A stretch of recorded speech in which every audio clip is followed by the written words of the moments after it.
కోరికలు, అంచనాలు, బాధ్యతలు, బాధలు, భయాలు ఇవన్నీ ప్రతి మనిషిలో ఉంటాయండి. మన జీవన ప్రయాణంలో తారసపడుతూనే ఉంటాయి. మన ప్రశాంతతను పోగొట్టేందుకు నిరంతరం ప్రయత్నిస్తూనే ఉంటాయి. వాటిలో కొన్నింటినైనా వదిలేయడం నేర్చుకోవాలి. అంతులేని కోరికలు, ఒక విషయంపై సరైన అవగాహన లేక దానివల్ల జరిగే పరిణామాలపై సరైన అంచనా వేయలేకపోతే కష్టమే మరి. ఇక బాధ్యత విషయానికి వస్తే మొదట మన కుటుంబంపై మనకు సరైన అవగాహన ఉండాలి. బాధలు ప్రతి మనిషిలో ఉంటాయండి. పుట్టిన ప్రతి జీవికి భూమి మీద ఉన్నంత వరకు బాధలు ఉంటూనే ఉంటాయి. బాధను ఎలా అధిగమించాలో, ఆ బాధ నుండి బయటపడే మార్గం శోధించాలి.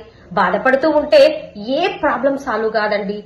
ఇక భయం విషయానికి వస్తే భయపడితే బ్రతుకు లేదండి. భయానికి మించిన వ్యాధి లేదు. అందుకే శక్తికి మించిన కోరికలు, అవగాహన లేని అంచనాలు, బాధ్యత లేని జీవితం, భయపడుతూ బాధపడుతూ బ్రతికే బ్రతుకు బ్రతికున్న వృధాయేనండి.